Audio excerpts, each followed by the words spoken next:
Angel Reese's Sky demands hit an apparent snag amid her punishment before the Fever game. Angel Reese is officially tired of living on the losing side of the script.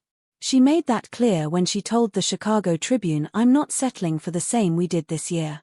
We have to get good players. We have to get great players. That's a non-negotiable for me." Now everybody already knew the Sky needed better players, but nobody expected Reese to be the one to grab the mic and say it in a completely unfiltered manner at that. And as you'd guess, the reaction was immediate. Cue the critics. First it was her own team. They suspended Reese for her detrimental statements for the first half of the Aces game. And then began the analysts' scrutiny. Rodney Rakai of the Fumble, for instance, wasn't exactly applauding. Sure, Samara Hamilton pointed out that Reese is only in her second year and is already leading Chicago in points, rebounds and assists. And yet she hasn't had the playoff stage Caitlin Clark has.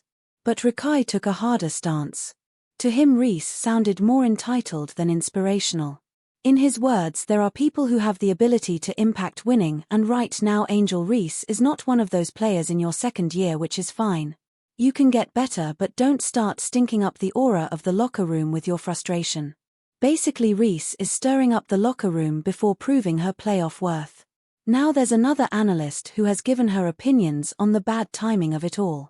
However, they differ a bit from Rakai's. On the latest episode of the No Off-Season Athletic Women's Basketball Show, reporter Sabrina Merchant shared how Reese's demands have hit a snag. I mean, everything she said other than the fact that she wants the Sky to be aggressive in the off-season. Which, I feel this season should be an example of maybe being a little bit more patient, Merchant revealed. Patience. That's the word that keeps circling Reese's commentary like a neon sign. But unlike Rakai, Merchant still found Reese's concerns valid. Everything she said is pretty much on track in terms of where the holes in the roster are. Like how the organization hasn't put itself in a position to succeed, Merchant added. But she did say all of this and really call out the organization and her teammates with 5 games left in the regular season. And had to go back in the locker room and address all of those teammates afterwards. So the timing is a little different from where you would expect most stars to make a statement of this sort. Also, to Reese's credit, she has improved significantly this season. She's had a genuine breakthrough year, raising her shooting efficiency from 39.1% to 45.8% and doubling her playmaking numbers, 3.7 assists compared to 1.9 last season. Progress like that doesn't happen by accident. But when the team keeps sliding, frustration is inevitable. And as for how her understandable concerns could have chosen better words, she has already set the record straight with a heartfelt apology. "I don't think I'm frustrated. I probably am frustrated at myself right now. I think the language is taken out of context, and I really didn't intentionally mean to put down my teammates. I want to apologize to my teammates, which I already have about the article," Reese clarified. "And honestly, calling for change isn't the crime here. Need proof? Just rewind to AJA Wilson after the Las Vegas Aces got demolished 111-58 by the Minnesota Lynx. Wilson didn't hold back. If you weren't embarrassed from yesterday, then don't come into this gym. Ouch, but it worked. The Aces went on to rattle off 13 straight wins. So no, Reese isn't wrong for saying out loud what everyone was whispering.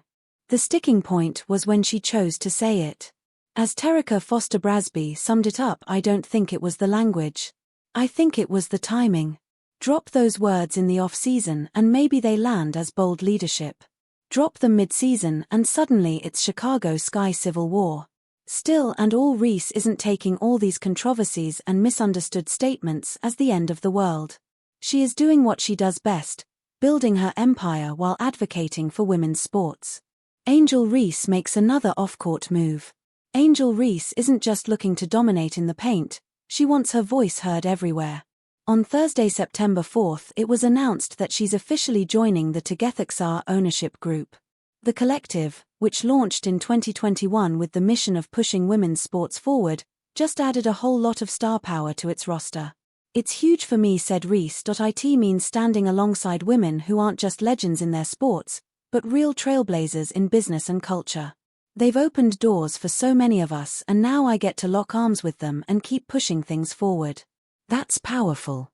With this, Reese will be joining forces with co-founders Alex Morgan, Sue Bird, Simone Manuel and Chloe Kim, who built the collective to amplify women's sports through authentic storytelling and the slogan "Everyone watches women's sports." Alongside fellow newcomer Michelle Y. West, Reese will be hoping to bring a fresh perspective to the group.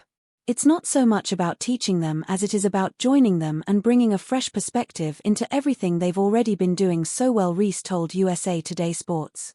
The foundation is here and I'm excited to help it keep building.